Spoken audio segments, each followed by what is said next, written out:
Hello, Abyssal Travelers. My name is Nyla, and I will be your guide through the abyss.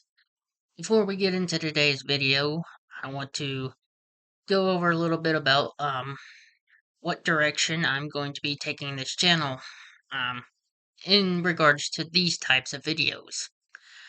I'm going to be integrating a lot of that anarcho-paganism that I was talking about in a previous video. And what do I mean by that? I mean that these videos that I upload are going to be whatever I feel like talking about or whatever I feel like putting online. Um there's not going to be any one specific excuse me. Allergies again. There's not going to be any one specific topic or any one specific type of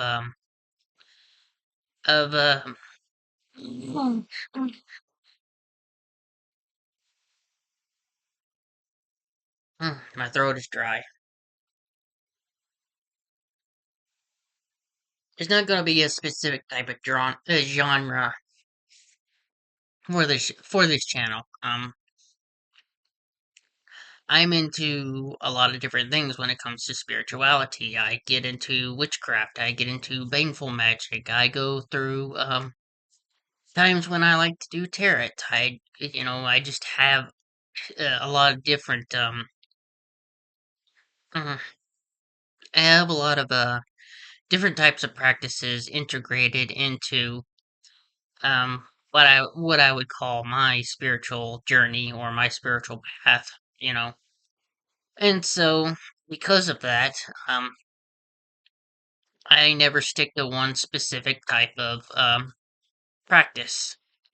I have many different types of practices, and I use many different types of um, magic and spells and whatnot. And as such, that will lead or lean into the today's video topic, which is incense magic. Which I haven't actually seen a whole lot of incorporation of incense into witchcraft magic, and so I would like to share a couple of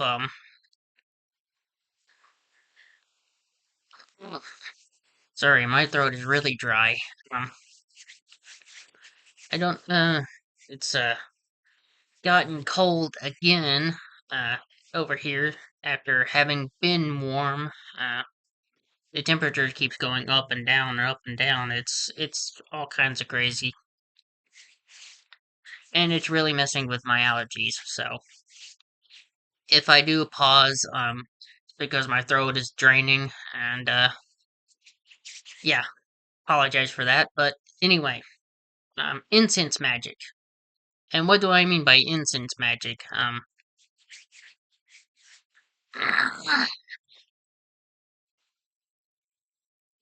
Excuse me again. Incense magic is more like fire magic or flame magic or smoke divination. Fire divination, smoke divination, water divination. Whatever type of divination, any type of uh divination that has to do with flames or smoke or you know fire.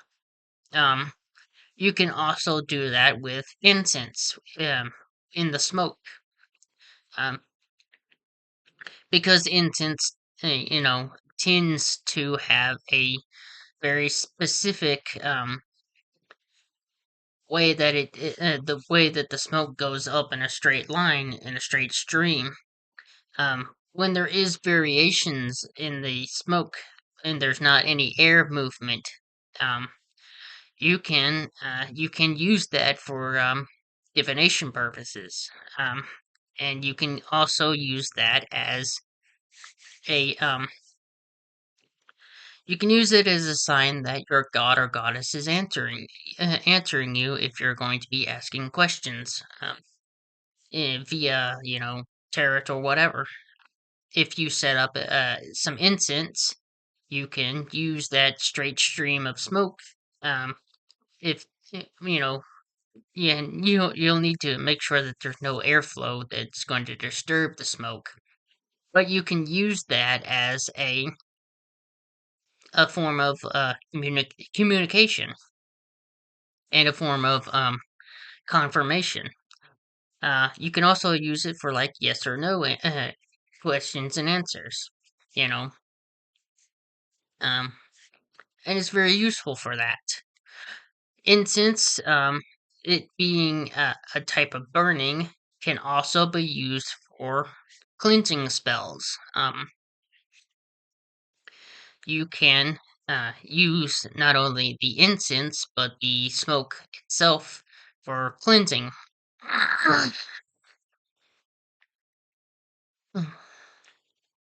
Excuse me. Allergies are really bad right now. Um,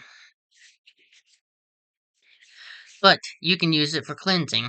You can. Um, there was something else I was gonna say. Let me try to remember. Um, you can also use incense for cord cutting spells. You can, you know, either you can tie a string around two deals of incense and let the incense burn down. And then when the incense uh drops off, or when it burns down enough, um assuming that cord doesn't actually catch flame or anything, which if you're using like a small wool like one of those small wool threads, if it catches flame it's not going to be much of a problem, as long as you have something like um metal, or as long as you have a uh, one of those incense holders underneath your incense. It's not going to be much of an issue. But anyway, yeah, when it burns down, which I don't think there's enough heat or enough flame to actually catch anything on fire, on any type of thread that's tied around it on fire. I could be wrong. But when it burns down, the two pieces that you have tied down it will, inevitably they're going to drop off of the incense, and that will signal your cord cutting.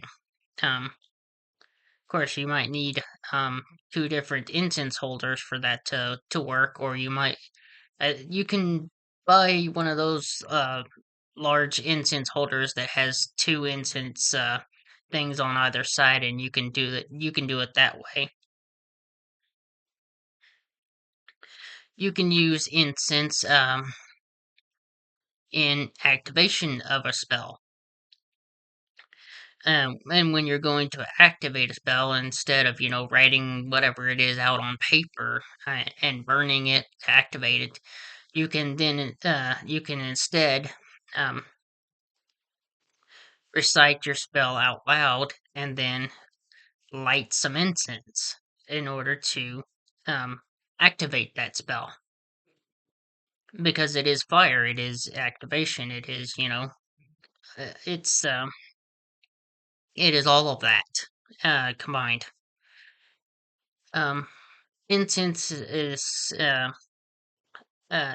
incense is very versatile, and I'm sure that there's there are way more uses out there that people more creative than me can and will have with incense.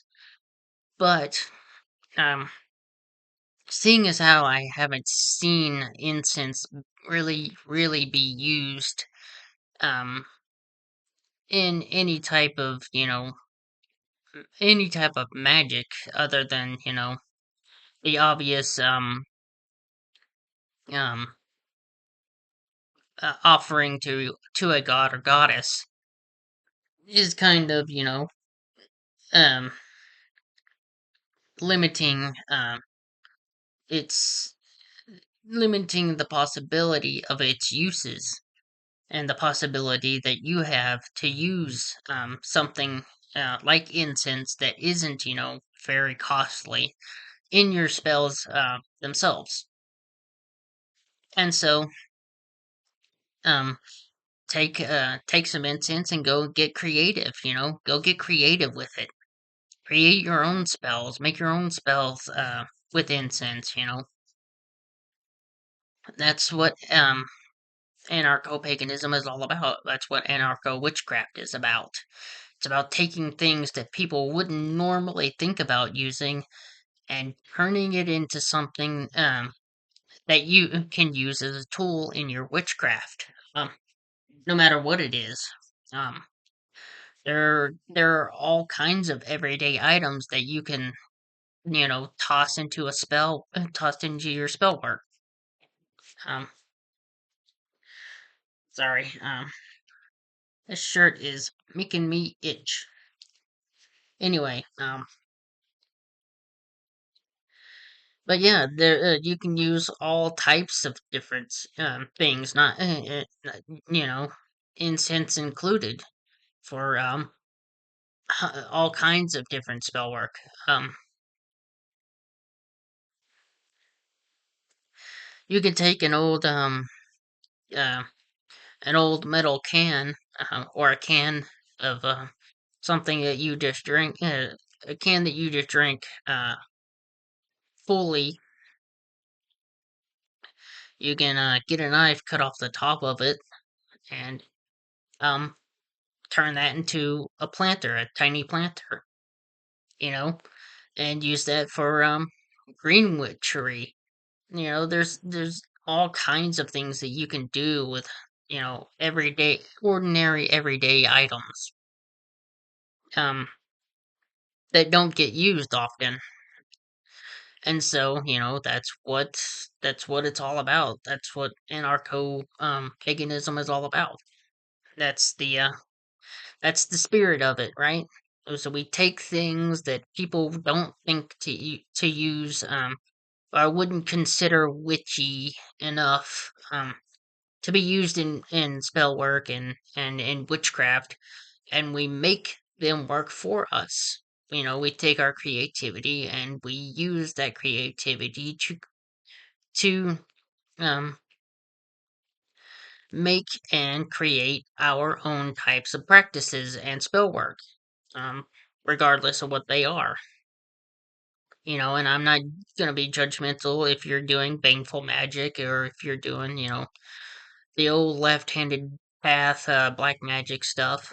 I do that. So I do that some of that stuff myself. I just recently put out a video about a mirror spell, a baneful mirror spell, that turns uh, quite literally yourself into a mirror. So you know, I'm not going to be judgmental. Um, what types of spellcrafts do you take the information from this video for and to use in your spellcrafts, um, and in your practices and in your spell work and in your witchcraft in general. I don't care. Do what you will. Um, do what you will with the information that I have given you, right? And that is my motto. Just do what you will. My motto is not. I don't have a more of a do not harm any type of motto because um other people would not be lenient with us. So I don't believe that we owe them the same amount of leniency. Um, treat others as you would as you would want to be treated yourself. That is, the way that I believe.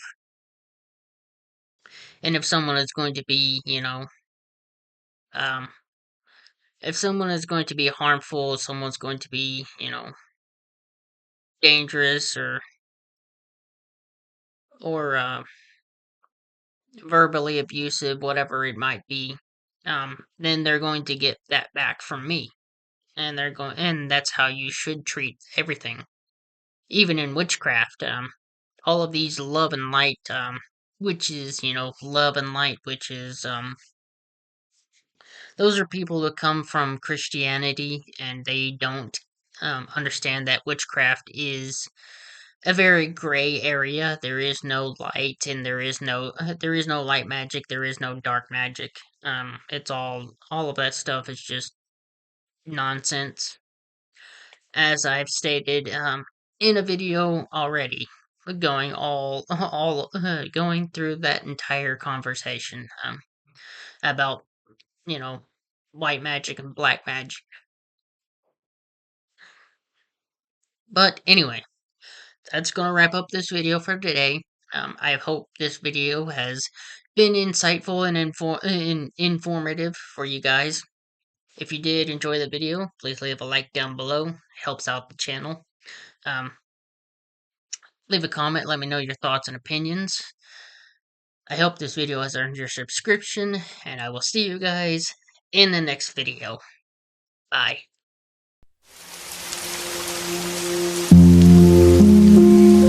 Shadows whisper slow, echoes breathe in misty glow. The darkness speaks its sullen prose, in silence cloaked beneath the rose. Tremor shivers through the night, in velvet depths I lose my sight. The stars are tears that softly fall, entranced by whispers gentle call.